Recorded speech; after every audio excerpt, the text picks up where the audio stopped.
Hi, I'm Dr. Carl Ballant, and today we're going to share with you a few health tips. I asked a few people before we did this talk today. I said, "Well, what are some questions? What are some of the things you'd like Carl to speak about today?" And the top two that came through for me were people wanted to know a little bit about how they can continue to eat well, focus on a quality diet with a bit more of a budget-conscious mindset. And the second thing I got was, well, people are sitting around a lot more. They're often sitting in perhaps a desk setup that isn't that well designed for them, something they're not used to sitting at for the same length of time. So, what are some advice you could give on those areas for us today? Those are two great questions, and there's some real good little pointers that people can do to try and help that. So, with too much sitting, um, if we're sitting too much anytime, it's going to be a problem. But when we're in a new environment, if we're working from home at a desk, or if we're just sitting on the couch watching Netflix, either one, they can cause some issues if we're just doing too much of it. So, a few things that we can do is if we're getting up every half hour to an hour, that's going to help with some of the hip flexors, which are notorious for pulling the lumbar spine a bit forward and causing a bit of low back pain if we've been sitting too long. I mean, that's one of the common things that posture can affect in that way. Another big thing is if we have our shoulders start to roll forward when we're doing too much work on a desk and we start to get in here and we get down in this position, and that's another bad one. So there's a few things we can do.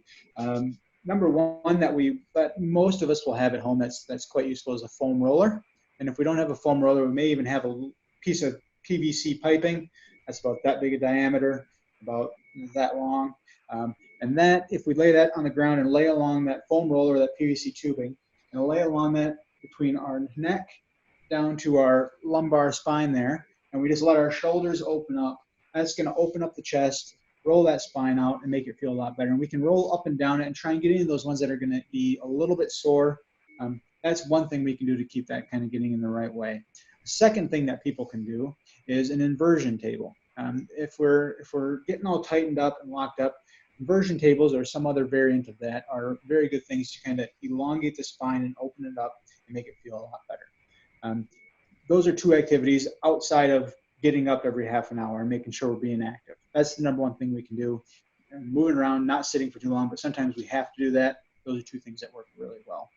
And the other thing around a budget and eating right under a budget will go hand in hand with the sitting around and sitting too much.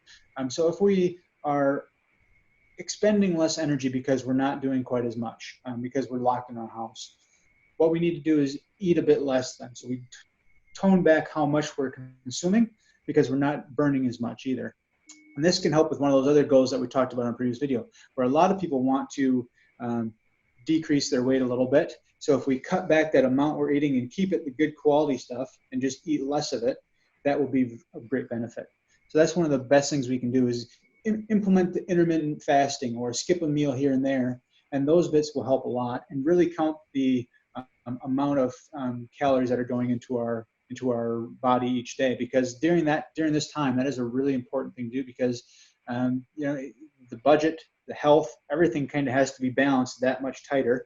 And we have extra time to do what we want, but oftentimes that's mindlessly eating junk food when we're sitting around doing it by habit. So we have to control those habits and work on those habits. And if we go into those routines that we can start, if we get to bed and we're feeling good and the body's in a good state of mind and we're doing things and getting the exercise and moving, that helps this whole pattern keep better. And if we're out and exercising and we're feeling good and we had a good breakfast, so our body feels like it's got a good amount of nutrition, and we're not going to want to eat as much right away either. So we can eat less and be happy with that and sustain that. So all these videos that I've done are kind of working together of how to make the body feel better, how to make the body run better. And that will carry over into these two questions and will hopefully help everybody have a more pain-free month off and also a healthier month off. Awesome, Carl. That's great. And I love the advice around, when it comes to a budget, not actually changing the quality of your diet, just changing how much you're eating, which is such a simple way to do. You don't need to eat as much.